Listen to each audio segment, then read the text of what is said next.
Yes, sorry, that's a little reminder. We are recording these. I love the person who actually looks like a bookcase. We're just laughing about the old TV show. What was The Prisoners? So we have the world here. But otherwise, Ash, we'll put your face on that. Part of this is to help the community see each other as well. So I'm going to start right on time. Welcome. Unfortunately, I have another hard stop phone call meeting at 11, so we'll have to leave a minute or so earlier. But I'm sure we'll get a lot done. So for those of you who don't know me, and this is Stacy Stanislaw, Events and Communication Manager, and we can probably go ahead and share up the screen because we'll be talking to you a little bit. But my name is Danuta Nitetsky. I'm Dean of Libraries, if you haven't met me before. And so I want to welcome you to today's Library Faculty Seminar, Connecting to Scholarly Publications in Support of Teaching. So we have 10 registered for on-site participation and 17 for online participation. We're really delighted. 27 folks that signed up to come. That's great. Sorry for you online folks that I haven't figured out yet how to transport the little pastries and coffee for you, but the same way we're not seeing what you actually are, which is pretty much better now. So we'll work on that one. All right. So the Libraries has devised this faculty seminar series. It's an idea we just cooked up this recently to help raise awareness of both the dynamics of connecting to scholarly publications and other research outputs, as well as ways that the Drexel University Libraries can assist you to meet your various dependencies on scholarship. Our timing to launch this series this month, yes, seriously, is to also clarify some changes that the Libraries is taking in its services to ensure access to authoritative information and to assist you in shaping future research and inspiring students in their quest for lifelong learning skills. Our format is for librarians to share some information about challenges in the landscape and review relevant library services. But we also will invite faculty and other staff to share their insights about the topic and helpful practices that they've uncovered. So we always find that those engaged have some pretty good techniques and suggestions. So we want to build this in that sense. It's a community building and a little bit of a seminar that you can help each other as well. So we ask you to please hold your questions to the end of our little presentation. So let me start by setting the stage behind the seminar series in general. So Scholarly Communications is a dynamic venue for academics. Many changes have occurred since many of you are students, even those graduating during the millennium. It's not easy to keep up with ways to connect to scholarship. For example, how to search for scholarly publications and sort through your search results and evaluate what best suits your query. How to identify where to publish your works. I thought somebody said they weren't hearing. How to identify where to publish your works and what is needed to make them discoverable to others. How to manage your research data output along with the final articles and conference presentations. Competitive strategies afforded by open access.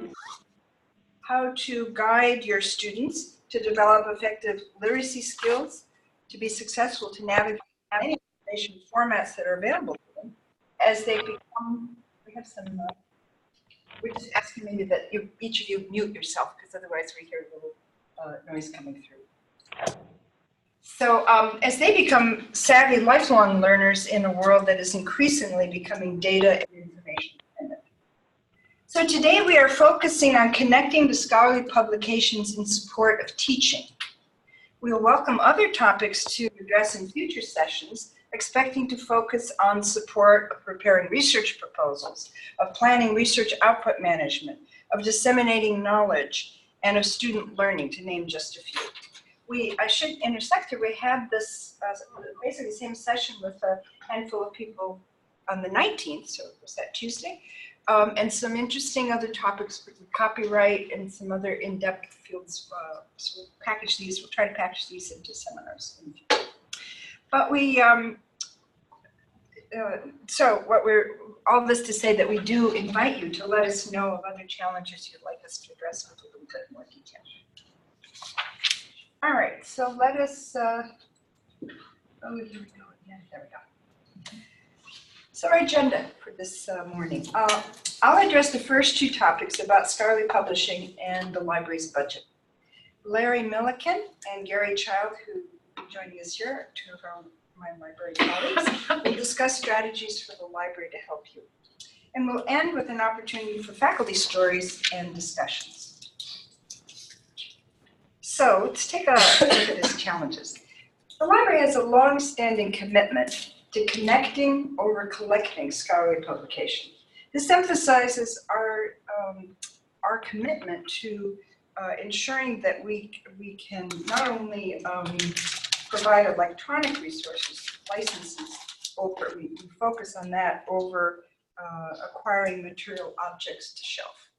And this is something that for decades now, this library, this kind of research library has been primarily in the online approach. And we're trying to ensure you have access rather than just building big collections.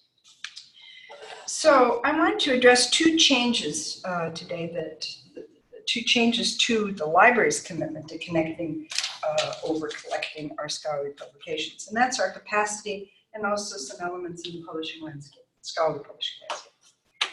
So in terms of capacity, let's take a moment to reflect on the budget and staff expertise. So the budget, the reductions, the effects of that in our budget, and it happens up and down, but mostly we get reductions.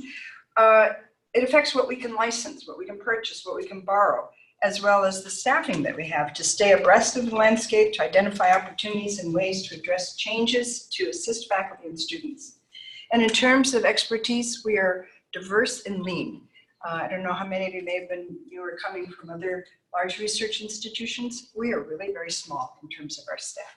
So we not only have a diverse expertise in terms of librarians who understand the discipline and the literature and the pedagogical methods and research methods in particular disciplines, but we also have experts in preparing data, building search engines, helping us look at how we can actually help you connect to that scholarship.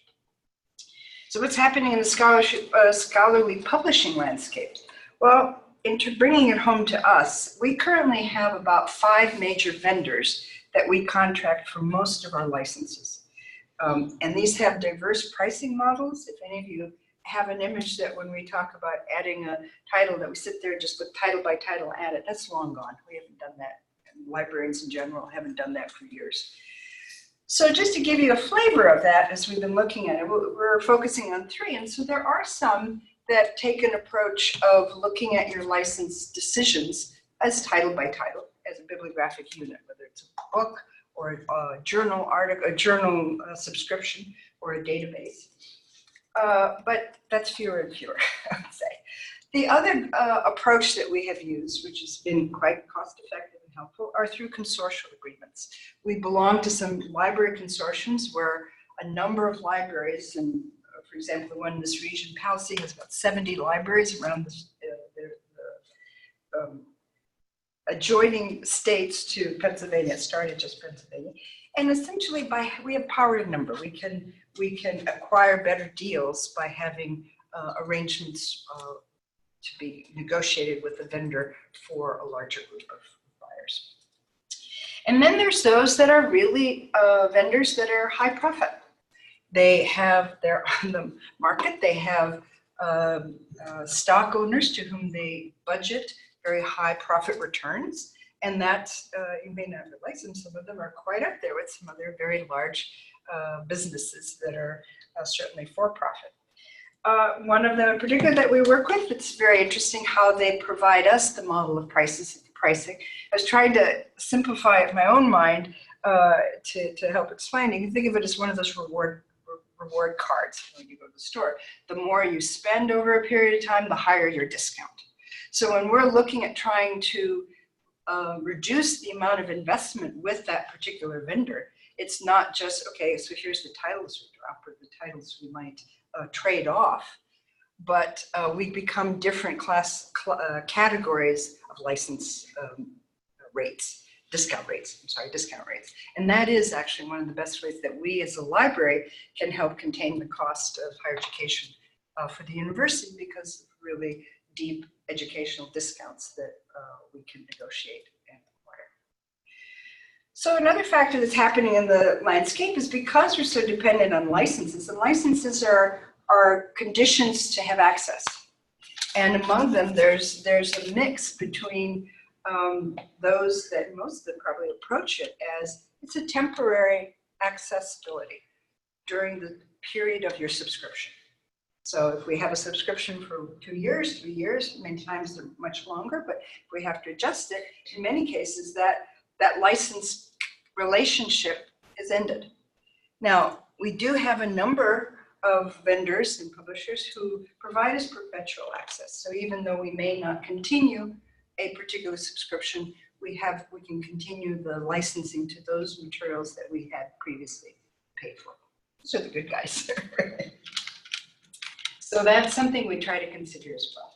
I mentioned consortium memberships. It's not only for the shared purchase agreements, but it also helps us in developing resource sharing access and having ways and agreements and commitments to provide access as best we can to resources others might have for you, that you couldn't otherwise get directly. The other element that's growing on the landscape is open access. It's approaching a tipping point.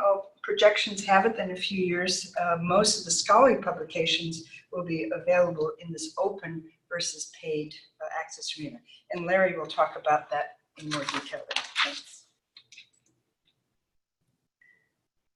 So let's take a moment to talk about our current FY20, which is, many of you may know, this is the fiscal year that began July 1st of 19 and will continue to the end of June 2020. So as others on campus, and particularly other administrative units on campus, the libraries faces 2 challenges to meet its essential obligation to ensure access to scholarly publications. For FY20, which we're almost at the midpoint of this fiscal year. In January, it'll be the beginning of the 3rd quarter.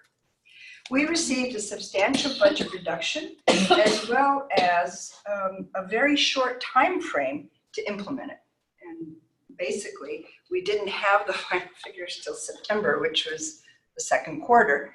And so we are trying to project how we can acquire a full year's worth of recovery of expenditures by looking at what we can influence in the 2nd half of the year. So we raised some of our guiding principles in how we approach this challenge. We're trying to minimize the impact of reduced access for any single area of scholarship. That's causing us really in this very short and quick challenge to implement. We're following the money first, and basically we're doing that, and talk a little bit more detail what that is, and with clarity on as best as we can identify what the campus fiscal priorities are. So we're not approaching this exercise first by content. We had to get the recovery of our investment in terms of licensing. We do add the principle, though, we're continuing to give priority to support the undergraduate curriculum. And you might say, well, what else is there? That is a longstanding expectation for the libraries, but it becomes a decision choice over Drexel's newly recognized advancement as a comprehensive research institution and an R1 very active research area. So there's titles that we can't get that really are primarily to support research. We give priority to those that will support the undergraduate. And we're doing it with as best data that we can gather. We're relying on past use and known costs to drive our decisions as to what to continue, where to continue access through licenses. So let me, whoops, went the wrong way. Okay. So let's take a look at the process that we're following to meet this budget reduction. So the target renewals, and renewals for the libraries comes throughout the year. It's not like there's just one month that we focus on everything. They come throughout the year, roughly grouped by quarter, or in our case, the big bulk of it is in July 1st, renewals in January. And so we're focusing and beginning this exercise since late fall on those subscriptions and those investments that come due January 1st, 2020. So mid-fiscal year, provide us changes for for the second half of the year. And we're also focusing on the 3 largest vendors that we work with, instead of going with all the little ones that have small subscriptions. So starting with the 3 vendors, we negotiated with each one of them changes in contracts to collectively meet our reduction target, our assigned reduction target. Within each resulting agreement, we selected specific, and we will now be starting to select specific titles to continue our licensed access. And doing so, we're looking at the calculated cost per use of the resource, and we're going to favor those with the lowest cost per use. Looking also, though, at alternative modes of access, such as interlibrary loan or resource sharing arrangements, or even direct purchases, favoring against cost efficiency for time and convenient access for you as those that need to access our resources. And again, we are giving priority of support for the undergraduate.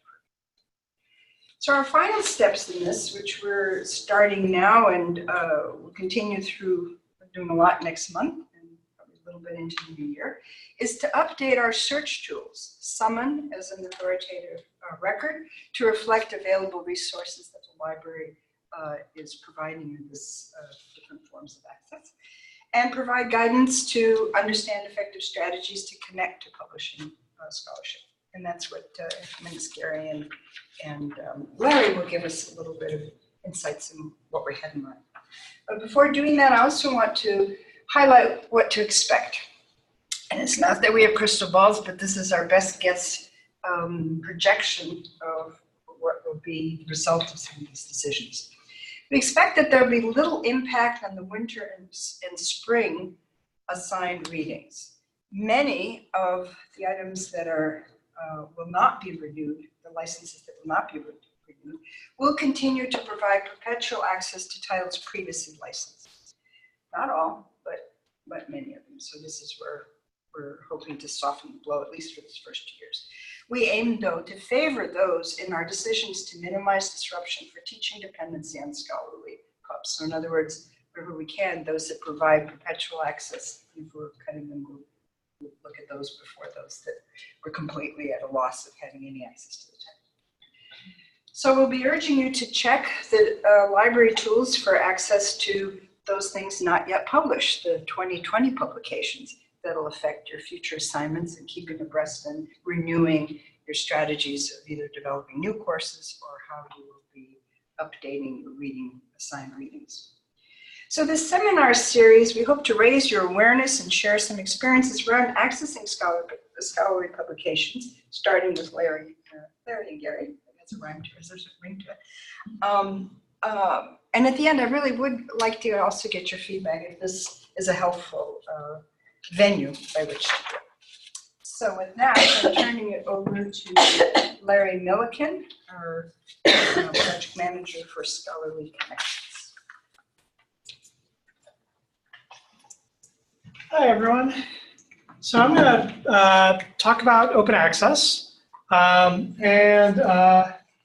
Let's start off with, just so we are all on the same foot, this is a very common definition of open access in the scholarly communications world. So open access is the free, immediate, online availability of research articles, coupled with the rights to use these articles fully in the digital environment. Open access ensures that anyone can access and use these results to turn ideas into industries and breakthroughs into better lives. So this is, as you can tell, this is a definition with a social justice component. The idea that the knowledge that is created at academic institutions and elsewhere be available for use to anyone around the world for free. Okay, so how does this fit into what we're talking about now? Well, as Danuta mentioned, we are heading towards a tipping point. We're not quite there yet, but we're reaching a point where the open access component of what is published is going to slip into the majority of what's being published, and how that will affect the resources that are available to you, for you to use with your students. And we'll also talk a little bit about open educational resources, which are a closely related part of the open world. So open access publishing, when we're talking about journals and journal articles, follow a bunch of different models. Most of the most common models either use a name scheme related to colors, and then we kind of shifted into precious metals for some unknown reason. And so the most common, the largest percentage of open articles that are available now fall into the category of what's called green open access. And these are self-archived articles, preprints, which are primarily finished manuscripts that have not yet been peer-reviewed. Postprints, which are after the peer review process. They're also known as the author-accepted manuscript, but they are not the publisher PDF, and they are not normally copy edited or typeset. And these are articles that end up in institutional repositories, on faculty websites, or in a disciplinary or kind of interdisciplinary open repository. The gold open access really refers to entire journals. A gold open access journal, every article in each issue will be available open access, free to read. It's immediate access to that article. It is primarily funded through payments from authors or institutions paying on behalf of authors. Something that's either known as an author processing charge or an article processing charge, normally called an APC. Hybrid open access is another common model. In a hybrid journal, it is a closed subscription journal that has individual articles that are available open access. And that will, again, be most likely funded through an APC. So the open articles and the closed articles are together in the same issue. And then kind of newer terms, you don't hear quite as much yet. Bronze open access refers to a delayed open access release. So the articles are published in a subscription journal as closed access for a specified period of time, normally between 1 and 2 years, sometimes a little longer, and then become open access after that point, after the subscriptions have been paid, that sort of thing. And platinum is a form of open access that refers to fully open journals that are funded through grants or through institutional support, but do not charge the APCs. So it's free for the authors to publish and free for people to read, but the funds come from another source.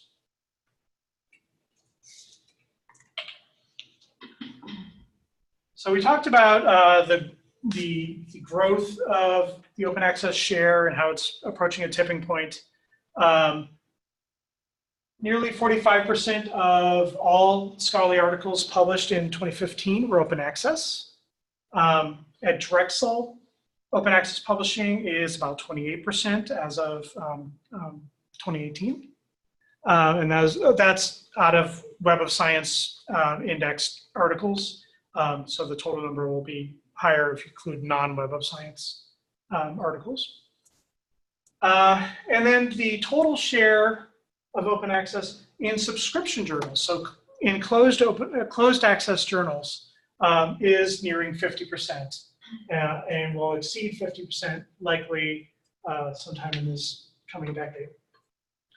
So the amount of material that is available for immediate and free use to students and for use in courses is rising pretty steadily. So how do you find open access content? The easiest way is to as I said, use your favorite database or discovery tool. In many cases, obviously in a hybrid open access situation, the open access articles are indexed along with the closed access articles. They'll be in the same search tools. And increasingly, the search tools that we use also index the open access content as part of their normal course of business.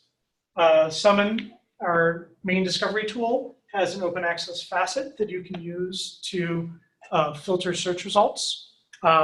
It's not a perfect tool, but it does reduce your results to a set that's easy to look through. And we just opened, or just turned on a open access PDF link that will appear in search results in Summon. So if an article has a green open access version available, there's a service called OnPaywall that will connect you using that link to the green open access version of it, even if we don't have subscription access to that title.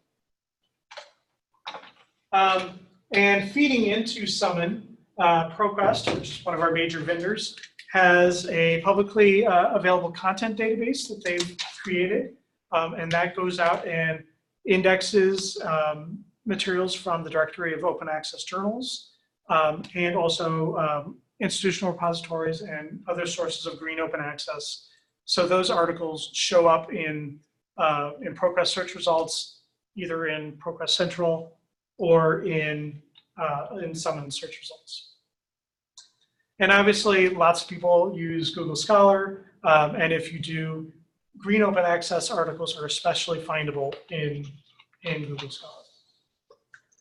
And then some of the technology that's behind how this works is available as desktop or browser plugins for your web browser. If you use either the Chrome or Firefox browsers, there's a plugin called OnPaywall, which is what powers our open access PDF link. And another very similar product called the Open Access button. And as you get to our journal page or a results set from a database, those plugins will allow you to click a button and see if there is a green open access version that's available for you. So that could be in, even if you go to the journal webpage.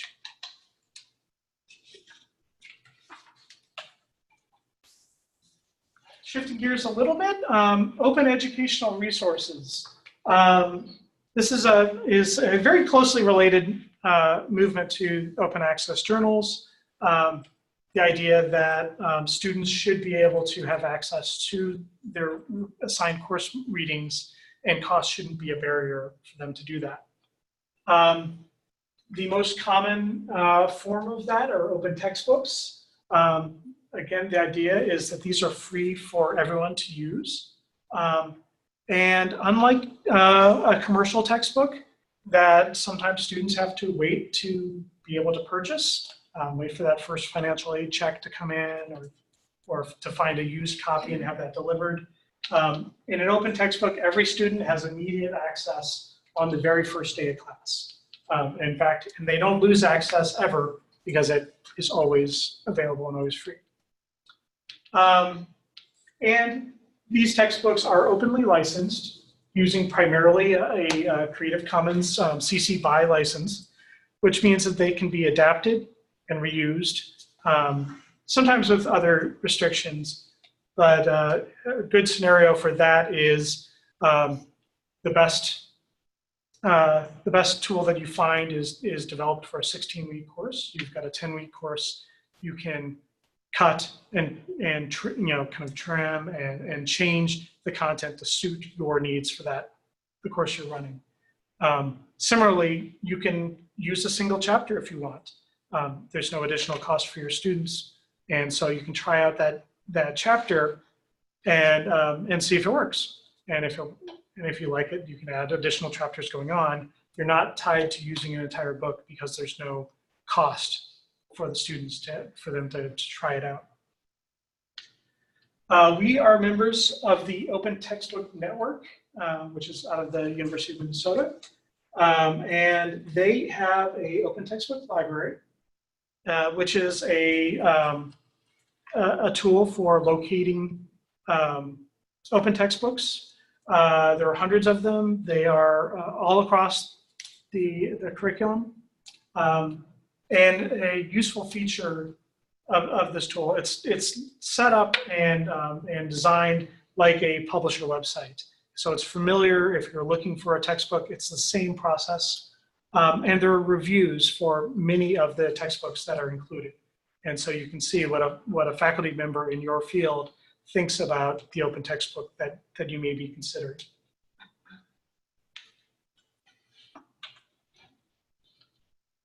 So there's some great ways to find OERs and to use them. I talked mostly about open textbooks, but there are smaller units of open content that you can use as well. In many cases, you can find an individual module or kind of interactive or video or chart that can be included. There are open test banks that you can use to build up quizzes and tests and assignments, sample assignments that you can use. SUNY has a tool called Oasis, which is a search engine for open educational resources.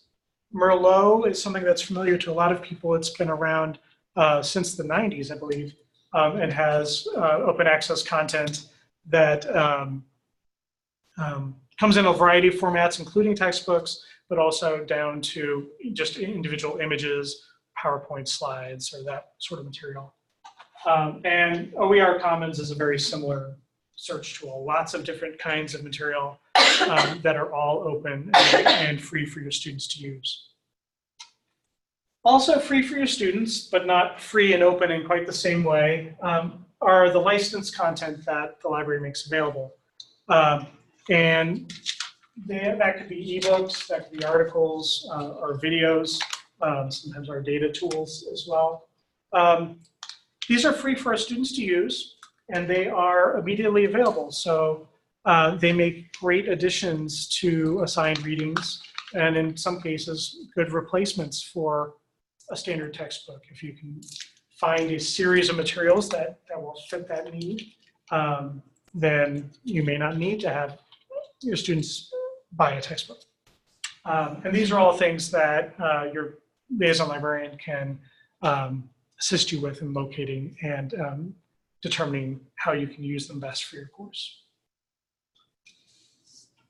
Okay, so now I'm going to pass it over to Gary, who's going to talk about searching.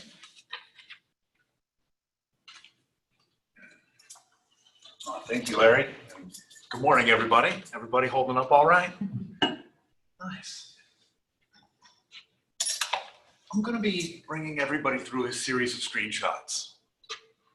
What I have here is the library website located at library.drexel.edu. And I'm going to be talking about the research tool or discovery tool known as Summon. Many times people refer to us as the library search. That's entirely fine. And of course, you can enter search terms right here in that white space in order to find some wonderful results. This tool allows you to search a number of the licensed resources that Drexel libraries license, but it also examines our library catalog as well. And like Larry was mentioning, this can be used to be able to locate some open access resources. Just some quick examples. You can search by topic. In this case, I'm looking for research methods and selection bias. I think that's a fascinating topic. And you might have noticed that I've surrounded my search terms in quotes. That will ensure that those terms appear immediately next to each other while you are searching. So they're going to remain adjacent. Sorry, it's a little library. And you can also search for a known item, like a journal title or book title from this as well. In this case, I've entered a particular journal title. I've surrounded that with quotes, and I'll try searching for that. And this is bringing you to a screenshot of a search result from Summon. Search results are going to be down the middle of the page here.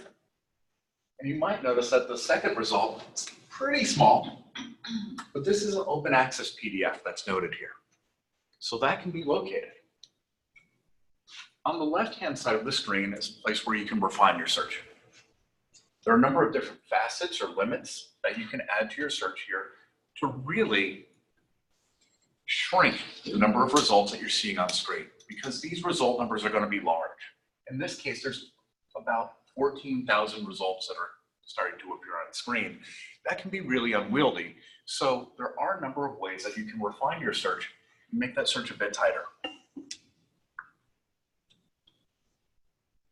Just wanted to zoom in on some of these limits or facets here. Something one might commonly use is the peer review limit. That comes up quite often. And what if you want to search the library catalog? This is really going to come in handy if you're searching for a book. Yes, there is an item that you can mark that's present there. You can also select content type. I mentioned journal articles or books. Yes, those limits are going to be available. And certainly we have a number of students that are interested in searching for dissertations too. Yeah, that limit's available from this content type selection here. And publication date, of course, huge. If you're looking for something like the last 5 years, last 12 months, sure, but you can also enter a specific date range as well.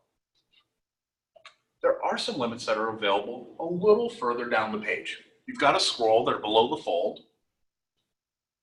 But one thing I use quite typically are the discipline limits.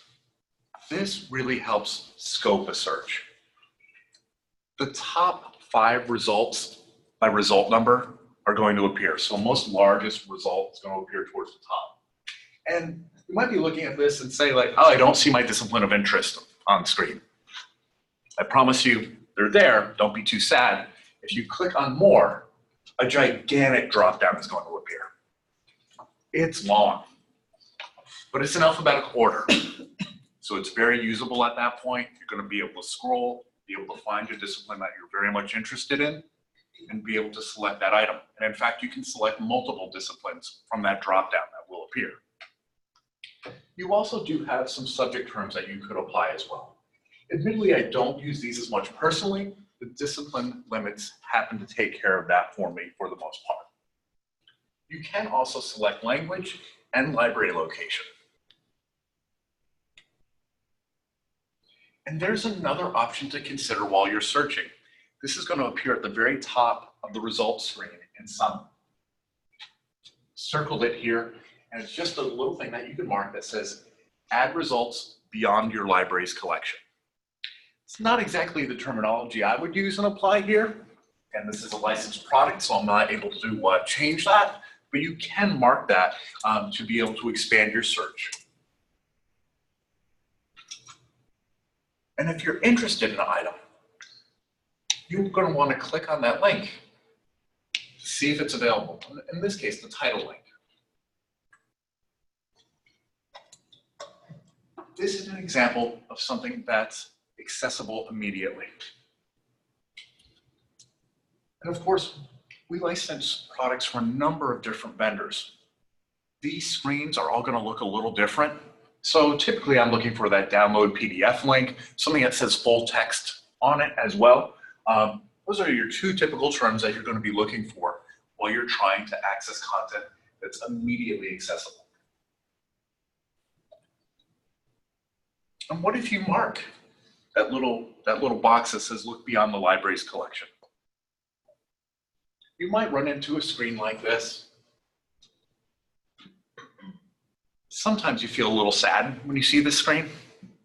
It happens, but I promise there's a great way to go around this as well. While this item might not be accessible immediately, there's a request button that's going to be here on the right-hand side of the screen.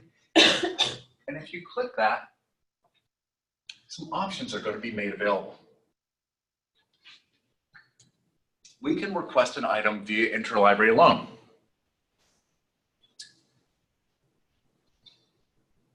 There's a number of options.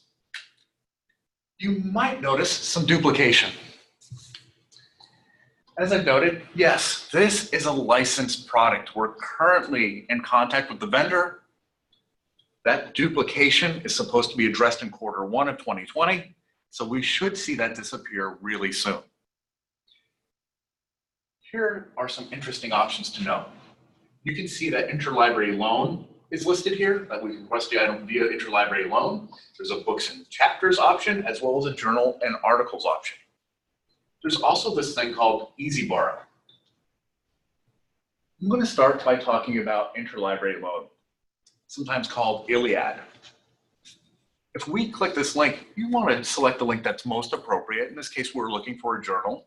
So I'm going to go with the journal and articles link here through Interlibrary Loan. That's going to bring you to the Iliad logon screen. You're going to be able to use your Drexel credentials here to log on to the Iliad service. If it's your first time utilizing this service, there's a little form to fill out, just telling us who you are. Once you fill that out, the next time you sign in, if you're interested in requesting an item, it will populate the request form for you. And it typically does a nice job. Every now and then I might have to move a piece of data or just clean it up a smidge, but it usually looks great.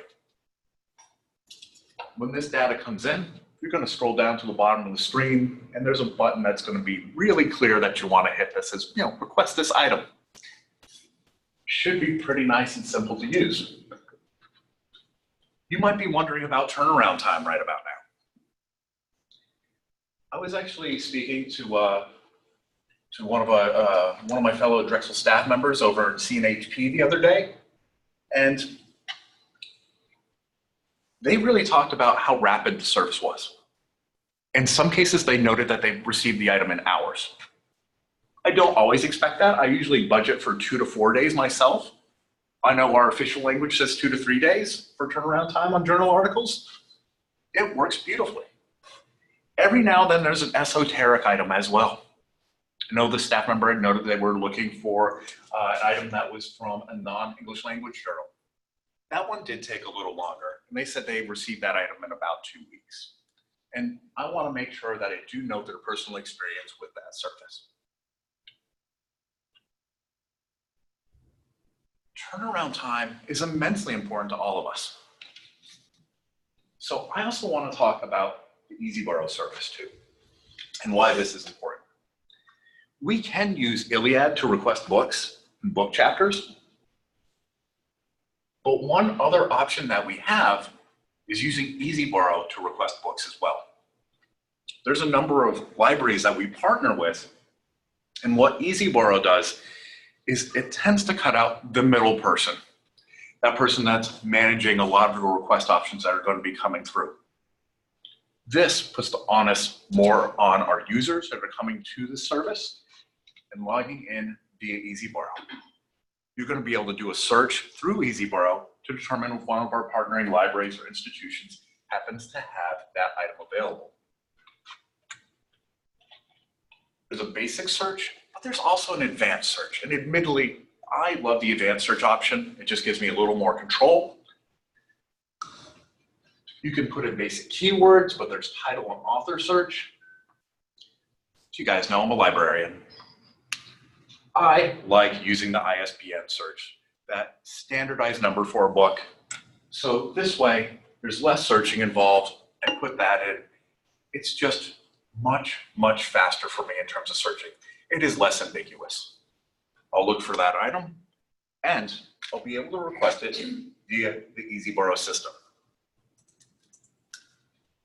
I know the text is really, really small here, but one thing I do want to note is there is a drop-down that's available from this request screen that allows you to select your pickup location.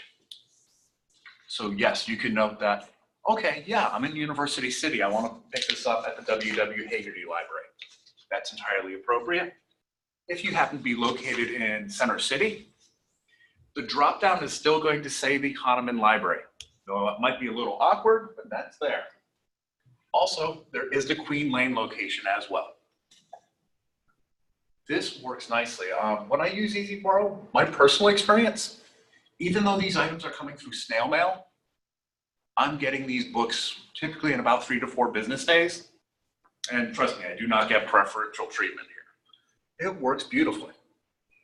Typically, when I use Iliad to request a book, it does take longer than EzBorrow. So I do want to make sure I note these options, especially if we're talking about efficiency and trying to get those items in your hands as quickly as possible. If you're interested in learning a little bit more about Interlibrary Loan, we do have an FAQ, or frequently asked section, that's available. This will let you know about those services. And also, if you have questions about a particular request, maybe you put something in, you're not sure what's happening with it, you just want an update, this is a way to directly contact our Interlibrary Loan department.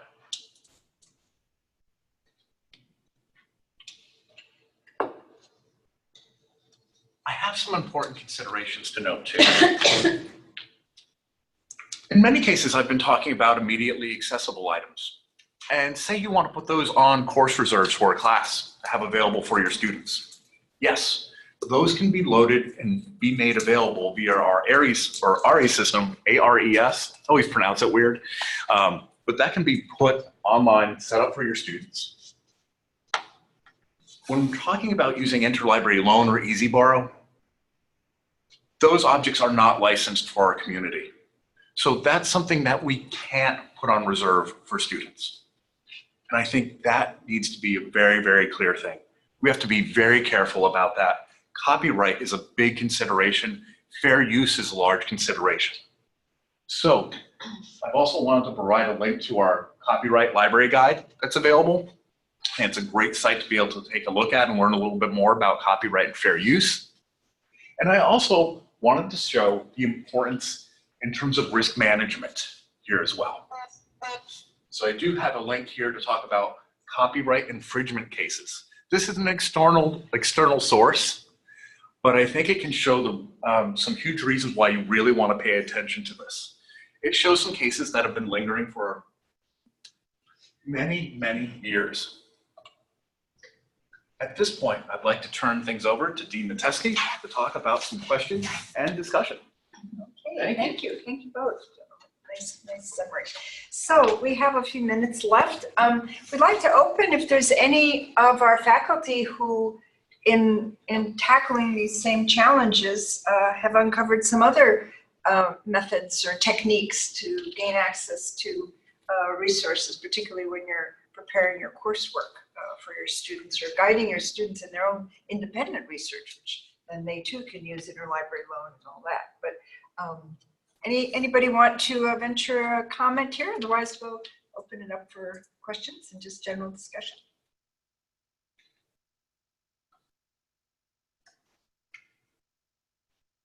And those of you online, just remember to unmute, and we'll check if anybody's chatted. Stacy is managing that, which we'll open here in a minute.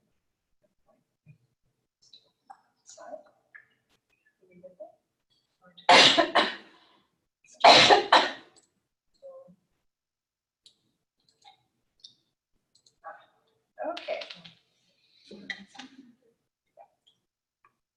So we have a couple enthusiastic greats, yes. See something here from Doug.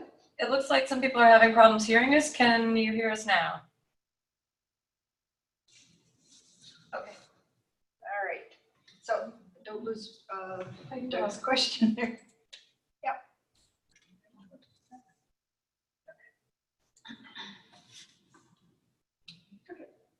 So one question was, in considering a Drexel Library's licensed book, journal, article, etc. for use in a course, should we check with our librarian to learn how many users our license supports? That's a great idea. Journal articles, you will almost always be able to have as many simultaneous users as you need for something that's licensed. For ebooks, it's going to vary book by book and vendor by vendor. And so that is always something that we could help clarify if you have any questions about that. We're getting a prompt that people can hear us, and here's another one. Thanks, Doug. Thanks, Blair. All right.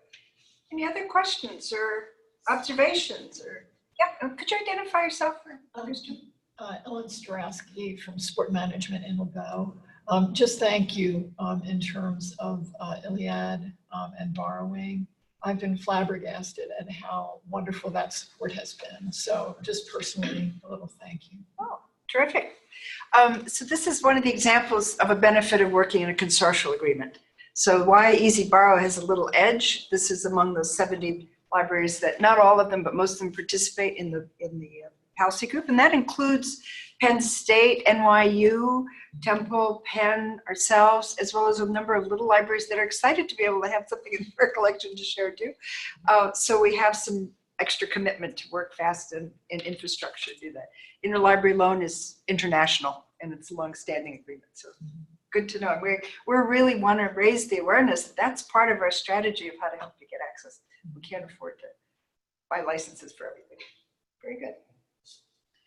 There's two more. Let's see.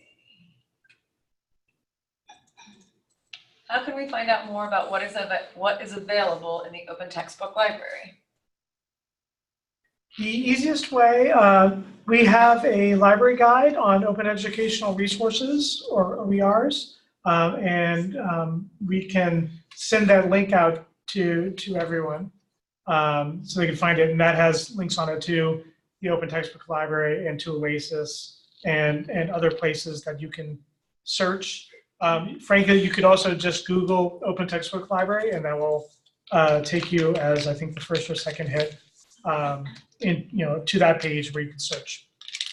And the neat thing about that, it isn't only because we're members. Right. So we had an interesting question the other day from a person who is serving non-Drexel communities in terms of the public doing courses. And they said, well, what use is this? It's all for us, but there is an advantage too to connect with things from the public library. We're fortunate. We're in a city that has one of the biggest, and with research depth, the free library and their resources, as well as getting into some of these open things now will be available for anybody in the public, or graduates. It's another piece. They want to come back. We have a bunch more questions. And I just, while we're talking, I put up this screen, so as you have other questions, or this is our generic place to put it, it'll go to the right person to give you extra help. We can certainly contact your librarians, but we'll also have ability to set up some consultations if you want a little bit more assistance on a personal level. Yep, next question. Another question about ebooks. We've been using ebooks as our way for students to not have to purchase books, but it sounds like that's not an appropriate way to use them since they can be limited by license. Is that correct? Ooh, it depends on license, I will say. Some of them might be a single user license, so they would have to be used almost in a serial fashion where one student has to get in and out. In some cases, in terms of fair use, there's a chance we might be able to put a chapter up or a particular percentage of the book, depending on interpretation of fair use. So everybody could access that through Aries or our reserve module. And some models allow for 3 users, some models allow for multi-user. It depends. So if you do have a question about that, please let us know. We would love to check in and talk to you about specific books that you're interested in. And I'll also add, there are cases where we have a limited number of seats, and we can always check. Sometimes the cost to upgrade the availability to unlimited isn't very large, and that'd be something that we can consider on a case-by-case basis. Another question, how are open access and open educational resources funded? In a pretty large variety of ways. For OERs, the Open Textbook Library that we mentioned is funded by the University of Minnesota, and that they fund the network, and they've also received some grants and some membership contributions, including from places like Drexel, that help fund their operations. The open textbooks themselves can be funded through grants, through institutional funding, sometimes self-funded by authors. They're mostly hosted institutionally, so there isn't necessarily like a self-publishing kind of cost. But so there's a variety of ways that they're funded. Open access articles are normally either grant or institutional funded, or are funded through an author publishing charge, and that varies by the journal and varies by the funding status of the authors. One thing that I will mention, and we'll probably talk about this more if we talk about the research side of open access. If you are receiving funding through a grant, it is, if you haven't applied yet, it's good to think about an author article processing charge in your application to include that when you're asking for funds. And even after your grant is done and you haven't asked, many funders will be happy to pay at least a portion of an article processing charge because they've paid for the research. They want the research to be found and used. And so I've talked to a grant administrator from Robert Wood Johnson who told me that her favorite thing is when people come up and ask, hey, can you pay for the processing charge for this article so it can be open access? That's what she wants people to do, because they want the research found and used. We're rather quickly running out of time, but we have 2 other questions coming in, so let's see if we can at least address those. Is there a list of resources or books that are no longer being supported? We are establishing what those lists are as we make our renewals decisions. It's not yet complete. The process is still ongoing. And again, in updating our authoritative tools to search and summon in our catalog record, we will indicate to you what is really most important to you is, do you have perpetual access to what was there for what period of time, or is it continued? So we'll be working on that. And one last question here. Great presentation. I really appreciate all that you do for faculty and students within the university. Gary and Janice know how much I appreciate library services. Is there a sense about whether some of the changes that are occurring within fiscal year 1920 will have impact on some of the reference management software?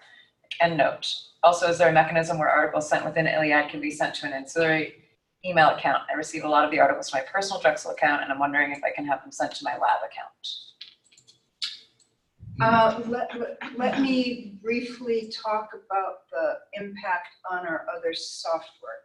Those right now we're not looking at, so we're not planning any major changes. There may be some new ones coming in, but we don't expect a major impact on that. Larry, did you want to talk about or Gary, about the email Dropbox? I think it has to be linked with the Drexel. Yeah, I mean, to really log in. But that's an issue I'd like to learn a little bit more about. Maybe you can email me directly or the LibAssist email, and we could speak a little bit more about that. Okay, well, just a few minutes left. I would very much appreciate, and we'll probably send you a little reminder after those of you who registered, to give us any other ideas for topics. It sounds like this is helpful, or even other venues. We're trying to get ways to raise most efficiently the general understanding of many of these kind of issues. I think from the last meeting and still this one, more in-depth understanding of the complexities of copyright, both in terms of your gaining access, but also as you are authors, how to help guide you what decisions to make about what you're signing away and what you're keeping. So thank you very much to those who came online and the number of you who are here. Help yourself as you leave, and look forward to seeing you again. Thanks again. Thank you.